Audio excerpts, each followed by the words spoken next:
Hey guys, welcome to another episode of Heffe Chopshop. This week I'm going to do a bit of a fleet update because I have to move a bunch of cars anyway, so I may as well take the time and show you guys what I have, what I want to work on, what needs to happen to everything, and just an all-round update of what cars are in the fleet.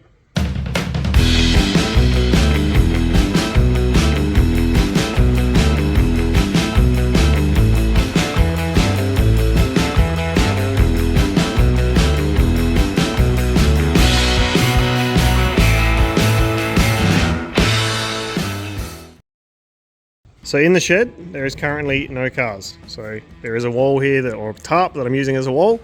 There's just a bunch of cool room panels on the other side of there, so there's no car in there. We've got this Hi-Ace, got a Land Rover, we've got a couple of trailers, and then there's a bit more stuff around that corner. This thing is not mine. I am currently just storing it for a family member, and same goes for the buggy on the back. So the buggy on the back has an SR20 in it, so it's just an NA out of a Pulsar. Pretty cool little thing. It's never run perfectly right apparently, and depending how this goes, I may fix that, I may not fix that. So first thing, I just need to jump this thing and move it out there. So that was immediately incorrect. To move the Land Rover, I need somewhere to put it, and I want to put it where that truck is, but that truck's in the way and that Mini's in the way. So this Mini also belongs to my cousin. So this thing is for sale. I've had absolutely no interest in it, which is a bit of a pain. So I need to give it a wash and post it up again because it's been a while now. So first things first is to move this, but of course it has a flat battery. So I'll go get the Camry, jumpstart this thing, move it. So while I let that charge for a moment, I'm going to talk about the Toyoways. So a lot of you that have been around for a while would have seen this thing. So it has an LS1 Turbo 400, basically a Land Cruiser diff. It's the stock diff for this truck. The tail shaft's about 2 foot long. The fuel kegs on the back are the fuel tank. There's a proper fuel system, regulator, all that sort of stuff. I've gone to bigger brakes in the front and bigger wheels. Got bigger wheels in the back and the original brakes that have been rebuilt. And then there's a 2-inch suspension lift and a 3-inch cab lift. Plus the tyres are 4 inches taller overall, so 2 inches more of height. So that's a 7-inch lift if you're keeping track. And then we've done custom steering column, which needs a little bit more work, but it's all coming together. Shifter and everything is all in place. Pedals are in place. It all needs a little bit of rethinking and finishing off. This seat is not actually mounted, which needs to be done. And then there's an LS1 underneath that guy. So the plan with this was always to try and do a wheelie.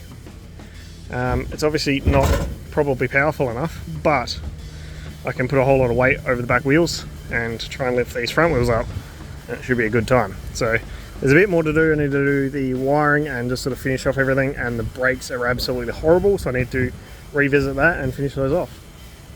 So that's pretty much it for this thing. It's actually quite close to done, and it actually runs and drives, which is pretty cool. So we're back in the Mini. It is fired up. Now I need to do a small job on this thing, which is the door detent, so it holds this door open. This door will not stay open, and it drives my cousin and I absolutely nuts, so that needs to be fixed. Now if you want to buy this Mini, $6,000 on nearest offer, because we've had pretty much no interest in it, which is not the right thing to say when you're trying to sell a car. But this is a John Cooper Works 6-speed supercharged, I think it's an R51 Mini. So it's actually super cool, pretty fast, just a really cool little thing. The worst thing to mention is the roof lining. So I'll just stop here and give this thing a wash off, and it's time to move the Toyoways. Now this thing should start, and for lack of a better word, it's a little sketchy to drive. So let's give this a shot. I haven't started this in probably 2 or 3 months.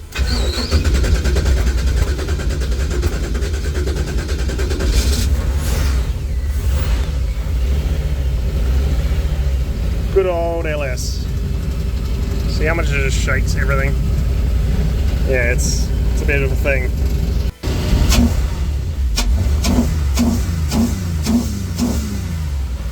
This is the appropriate footwear for this vehicle.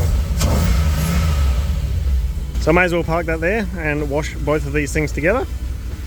So that is 2 of the 3 out of the way. Next up is the truck. So this thing I was using as a daily for a long time. Really inconvenient daily, but super handy. So it's currently got a bunch of Camry engine exploded all over the back of it, and some scrap metal and stuff. So the plan with this is to put on a different cab and a different tray and make this thing look old and just drive and act as it does now, which is a 2007 Isuzu. So I'm hoping to get to that this year, but we'll see how we go, because it is a massive project. So it's probably one of my favorite cars or trucks, and it is definitely up there on the list of things that I wanted to do, but it's just really hard to schedule, really, because it's such a big vehicle and such a big project as well. So I'd like to do that this year. We'll see how we go. More importantly, will it start? It should do. Most reliable thing I've ever owned, I reckon. This thing's so good. Next on the list is my current favorite. So this is a Leland 345F, also known as a Leland FG. So this thing is super cool. It has reverse opening doors. I can't call them what they're actually called because YouTube. And this thing has ankle windows. So I call this thing Uncle Ankles because it's a silly name for a silly truck. This is where you would originally fill up the radiator. And then if you wanted to service the radiator, you'd undo 4 like half turn screws. This would come off and get in there. Super weird truck and a super cool truck. So the plan for this is to put this cab onto that. And I really want to do it this year. I want to at least start it this year. I imagine this is going to be a massive time-consuming project and also a difficult one with weights of everything, because I imagine this weighs probably completely stripped. It's probably still 500 kilos, so it's going to be really awkward to get it lifted and stuff. But plan is to make this fit on there. And then I've got a different tray for it, which I'll show you in a second. And then keep it as low as I can and just make it all work. And then I'm going to paint it all probably horribly again, because this is painted with house paint, as you can probably see. So I'll probably paint it again with house paint, or you know, maybe through the compressor. Try and learn, but it's not going to be a nice paint job because this thing's going to be a work truck. But I need to match the cab to the tray that I've got, because they're 2 different colors currently. So speaking of the Leland tray, this is what we've got. So the story is this was a water company's truck or tray or whatever. It was on a Mercedes of some description. And this thing was apparently like $20,000 to get built originally. So I've got drawers in it, all of the cam lock guys. I've got keys cut now recently, so I can lock all this stuff up. This actually has central locking, which is pretty great. So I can hook all that up as well. Plan is get rid of these, cut it through the middle, make it like a foot wider, I think, 200 mil maybe, and then put it on the truck behind me, on this guy. And then I've got big fuel tanks, which will go in the middle, and then the engine on the truck is going to have to be slid back behind the cab, so that'll end up in here somewhere. It's going to be a lot of messing around with this, but the first step will be to cut this and make it fit on the truck with this current setup. And then when I go to take this cab off and put the Leland cab on, I'll have to move the engine, which will then cut into here and be a bit of a pain. This thing probably weighs about a ton as well, so everything about this project is super light. It's pretty cool. I like the style. I just wanted a service body for my truck because I can keep it about this high. This is 100 mil. That's the lowest legal I can go in Australia, or South Australia specifically, but Australia in general. So maybe 150 mil and then put a little side skirt on or something. So if I do get stuck, I can take the side skirt off and move, because I can't be bothered calling someone to come and tow me because I got stuck on a speed bump. As funny as that would be. Next up is this X-Taxi minibus. So this thing's a Toyota Hiace. I think it's a 2007. It's got 725,000 Ks on it. It's a diesel.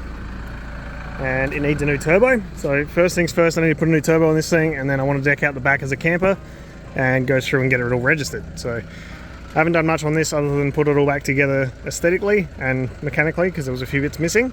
Like this side door, the whole front end was missing. There was some turbo intercooler pipes missing. Just a bunch of little stuff that the previous owners used as spares for their other bus. So now this thing is back together, I need to get it registered. So that involves going through camper registration and converting this thing from a 12 or 14 seater bus to a 3-seater with a bed into a camper van actual rego. So that'll be a process that's coming up pretty soon on this channel. The next car to talk about is the Vienta. So this is a 96 Camry or Vienta, and I've just finished putting a K24 VTEC Honda motor in. So it is out of the 2003 or 4 Honda Accord, and I swapped it to a 6-speed manual, put coilovers in it, different wheels, different tyres, weather shields, louver, Venetian as well, and then I'm still tidying up some bits and pieces. But the idea with this thing is to daily it and just get some Ks on this thing and see if it's as good as I thought it would be. So the axles have broken once already, welded them back up, have had no problems since. It's only been probably a week, but this thing seems pretty good so far. The plan is to turbo it eventually, but for now it's just going to stay naturally aspirated and just pretty much as it is. I'd like to get the roof lining redone because it is disgusting. I need to add some more sound deadening inside, fix up a little bit of wiring, fix up some stereo stuff, and just overall make this as best a daily as I can. And in the boot, it's full of tools because I don't trust it just yet. I've got the battery box, which is mostly finished. It's all attached and everything. I made a big bracket off of the bolt holes that held the jack originally, so that's been moved. Nice big bracket, that's all nice and solid. And then I've got a lid which is ventilated to this tube which I have to put on and out tow the outside of the car. That's just a legal requirement. It's fused on both sides. This one's the main side, that one's the stereo side. Then I've got a strap on the way to hold the lid down, but that'll be here when it gets here, so for now it can just sit on top. And then stereo, I'd like to install the amps up here, and the sub is going to go in that corner, so it should be reasonably neat and not take up too much of the boot, hopefully, but we'll see how we go with that. Moving on to Emily's car. So this isn't mine, this is my partner's car. This is her daily. It's currently chucking engine code after about 10 or 15 minutes of driving. So I've got a sensor to try and swap over, make sure it is a problem before we just throw new parts at it. So we'll swap the sensor with a known working good one and we'll go from there. Just did the roof racks on this thing, the side steps, tail lights we swapped over, the wheels we swapped over, tyres. I've got a light bar and bull bar thingy, nudge bar up the front. So that needs to be finished installed, which is all just there. And I'll do that very shortly. And then overall, this is pretty much just a excellent daily, just a comfy cruiser. So this thing just gets repairs basically, unless Emily wants to do something to it, just gets repaired. Well, this one's a bit sad to talk about. This is a K25 Corolla, which is the fastback model after the K10. So it's the sports version of a K20. And this thing has lots of goodies inside it. There's a Nardi, there's a pair of velos, there's some of an exhaust for a different car, there's shocks, coilovers, a tilt and pedal box, there's a diff, like a built Hilux True Track diff, a brand new dash, brand new Koyo radiator, heaps of good parts. It would make sense to start this because I have so many parts and it would cost me not a lot to actually get it mostly done. Problem is that last little bit is going to cost a fortune. And this thing has a 3SGE Beams engine in it with ITBs, K70 crossmember with steering rack.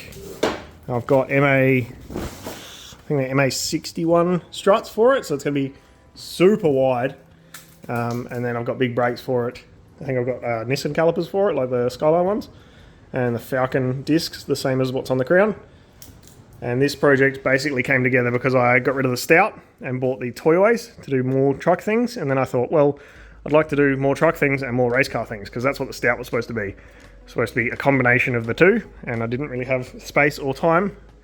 And now I don't have time, but I have space. So this is going to be full race car, but road legal, and big flares, all sorts of silly stuff, a roll cage, the 3S in it, and then just really silly. So that'll be really fun, but it's on the back burner for now. So the next car is the CRV Cabriolet, which is very much the same as it was. And you probably saw me, or will see me, steal some bits for Emily's car. This is a K24 all-wheel drive, all the running gears there, it still runs and drives. I'm intentionally pointing this at the ground because there's a car just there that I don't want you guys to see. And the plan is to put this engine and gearbox front into the back of that car over there. So you'll have to wait and see, because that's probably not going to be very soon either. But I'd like to get these two cars together so I can have just the one car, because more weight, more room saving would be nice. And then once this is on the truck, then that'll be saving me a lot of room as well. And then I'll use this tray as a workbench until someone buys it. So I'll have a bit more space, because I just keep running out of room. I don't know how, I keep buying stuff, I guess. But so that'll go on the Isuzu. The tray will go on the Isuzu. The tray that's currently on the Isuzu will probably go here for a workbench. And then I'll end up with a pretty free section in here. Then once the truck is actually done, I'll move the K25 into the shed and put the truck in here. How's that for a mouthful? Now this is probably one of the most sentimental cars in the fleet, which is why it's locked away in the back corner and there's a high ace stopping it and stuff. So, well, that's a big boy. It's a big redback. I won't bite you if you don't bite me. Toyota Crown, 1984. So this thing has a 1.5 JZ in it. So it's a 2J bottom end and a 1.5J non-VVTi head. And it's all been rebuilt at some point, probably like 5 years ago at this point. And it is pretty much good to go back together. I just need to have more money than I do, basically. But I want to do heaps of suspension mods, take all the A-arms out of this thing and put in some better A-arms and get some better geometry and stuff. And then the back I want to put in a 9-inch, do a big 4-link, pretty much just cut the back half of the car out and put a diff in there, keep the seats and everything, because I want this to be a cruiser and I want to make about 350 to 400 kilowatts, which is nothing too crazy. These are all parts. But that's just a money pit that I don't have the money for, because that's a lot of money in there. Still needs a wiring loom, a tune, paint, then all the custom suspension stuff. It's just a lot of time and a lot of money. So I'll get to this thing one day. It's not going anywhere because it's super sentimental. My uncle bought it for me for my 21st birthday. But it's not happening just yet. Next up is the long-awaited return of the Seor. So this is Emily's car.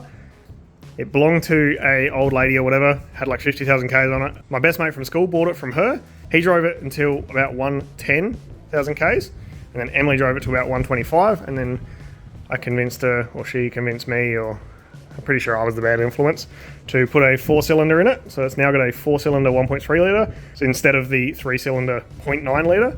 And then, for good fun and good luck, I slapped one of the Crown's old turbos on there. So it should make a solid 120 kilowatts, probably more, but we will turn it down because these things like to blow up gearboxes when you go much more than 120, 130, I think. So we'll have a play with that. I'm sure we're going to blow a gearbox at some point, but that's a later problem. So this thing needs wiring and plumbing, basically, and it's pretty much done. I've had this engine running in this car. I did that conversion years ago. Before the shed was up, I did it in here, and it was misery. But that's has run and driven. But I need to do the turbo stuff, which then needs the link, which we've got for it, and a custom loom and all that sort of stuff. So this will be happening very soon. This is the next project for the channel, because Emily has been patiently waiting, and I've been putting it off because it's a lot of work. But everything I do is a lot of work, so what's the difference? Next car is my K10B. So it should be a late model K11 style with all of the late model bits on it, but this is all of the early model bits on it because they look better. So it's got the K10 tail lights rather than the K11 tail lights, and it's got the front end from an early one rather than a late one. If you're not a Corolla nerd, you probably don't know what the difference is. But this thing has a 4K, a K75 speed, and a stock diff. And then the front end, I've done A86 struts with coilovers on them.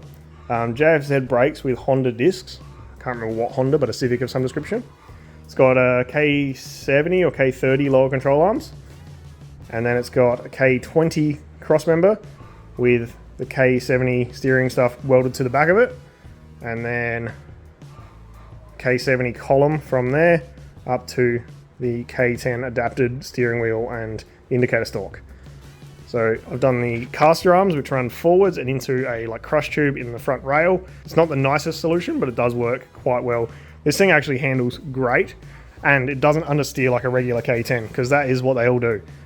The second you start turning kind of hard, you lose all front grip, and this thing just pushes. So this particular one, if you go a little too fast around the corner, the back kicks out rather than the front, which is probably a good thing. Could be dangerous, I guess, but it's more fun and it's more predictable. So, unfortunately, this thing has to go to Regency and get inspected. So somebody, bit of a goose, I was trying to do the right thing and I put the 4K engine number onto the paperwork, and because this one originally had a K in it, it can't go from a 1.1 litre to a 1.3 litre, which is pathetic.